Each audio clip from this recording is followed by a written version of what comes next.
Hey, this is Asball with the Gaming Arc, and these are 10 beginner tips for 8-ball pool. Back when I was working in the slag mines in Rokhtar, I was a pretty competitive pool player, and I'm going to share some tips. The physics in this 8-ball pool game are pretty good, and I think these are just pretty good pool tips in general that you could also use for regular pool, but are really helpful for 8-ball pool. Some of the tip videos I've seen online for regular pool involve stances and things that are more applicable to the real game, while this, since you can kind of see and hit the ball in 8-ball pool, this video game for mobile, it kind of nullifies a lot of those things that you need to do. The first tip is hit the ball softly as you can while still hitting the ball in.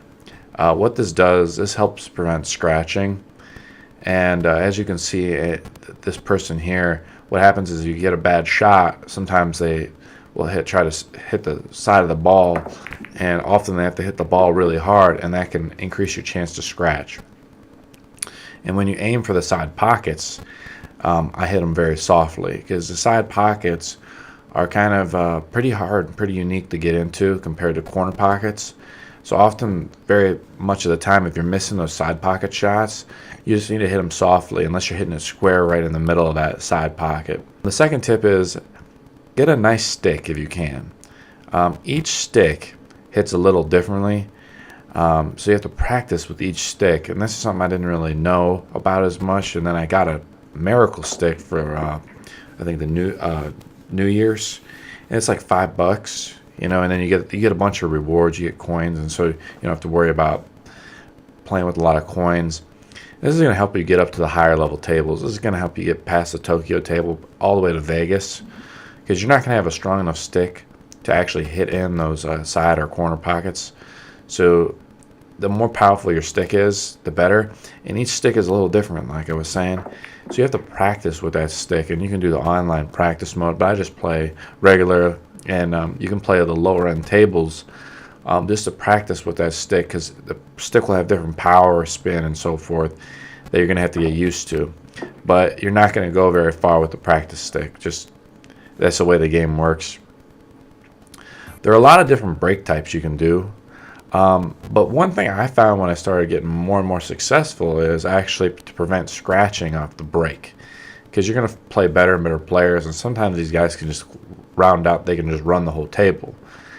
And one way to almost kind of do a denial at the same time, like maybe leaving yourself a shot, is to do a lot with the topspin. So you're going to hit the cue ball with maximum topspin, and it's going to be very hard to scratch the shot, but it also can do a pretty decent break.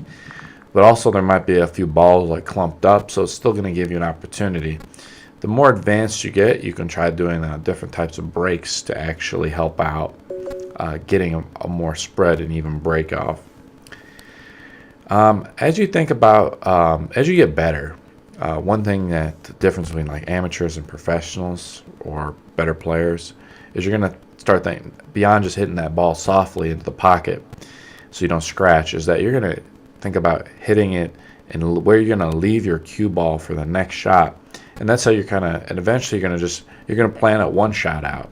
And then you're going to plan it a couple shots out. And then the more you can plan it out, the better you're going to be.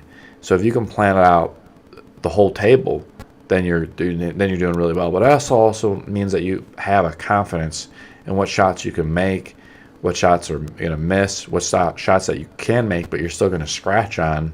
See, that's something else too. But thinking about your leave is very important. That's the difference between most amateurs and professionals. So you can see how hard they hit the ball. And for instance, this person right here, they hit the ball way too hard, so they're just getting lucky. They're just hoping that they get another shot, because the way the game is, you can hit open shots. Eventually, you're going to get a bad lead, and the luck is going to sort of switch in your favor. Here's another trick. Really, it involves a little bit of spin, and this is a basic trick, but a lot of people don't use it still.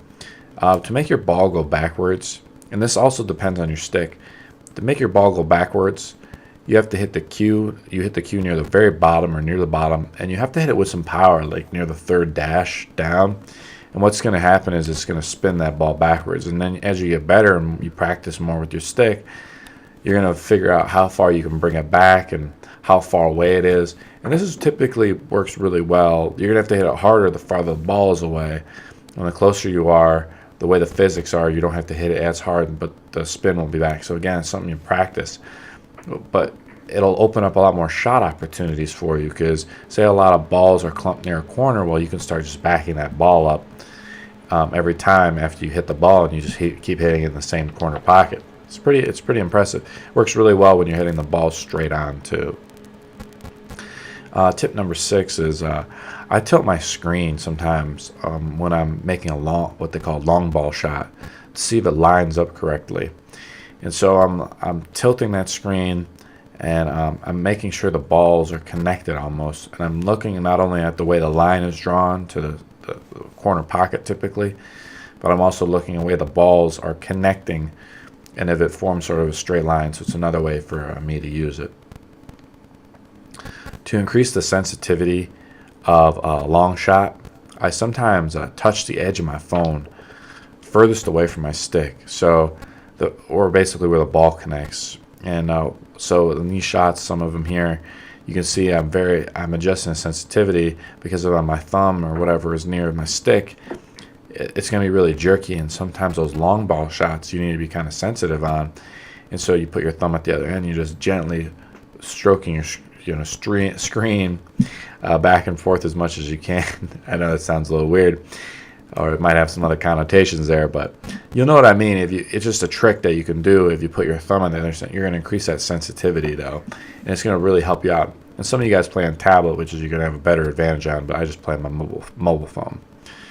Tip number 8 is bank shots. They take a lot of practice, and they depends on your stick and the power you put into it.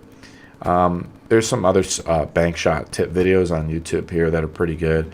One little trick is that you're near a ball's near the end of the table.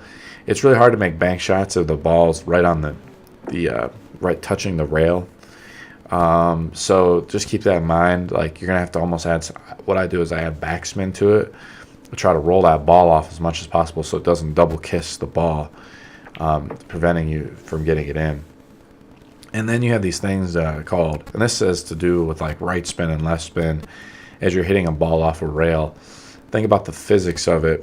You hit a ball left, it's going to roll, clockwise or counterclockwise more, and that's going to help set up your next shot. Again, that's more advanced, and these are more beginner tips, but it's something to think about.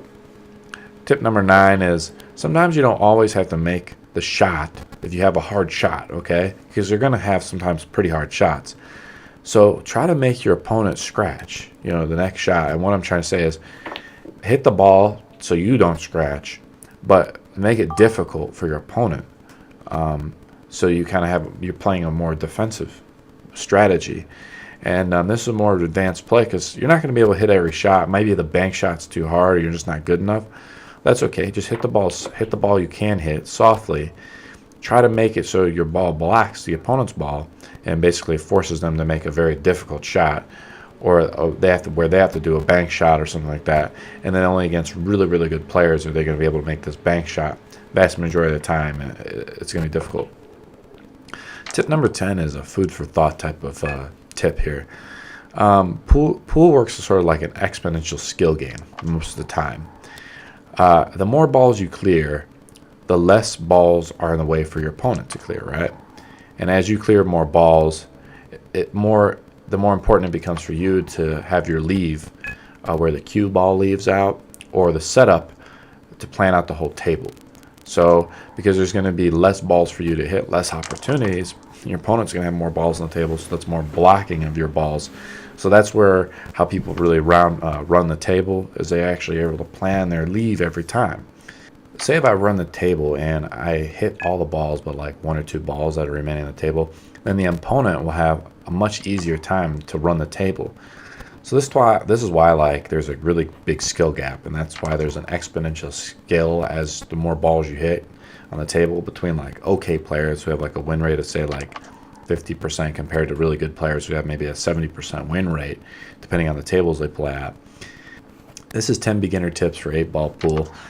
On this channel, we do PvP videos, and like, subscribe, comment, and I'll see you guys in the next chapter.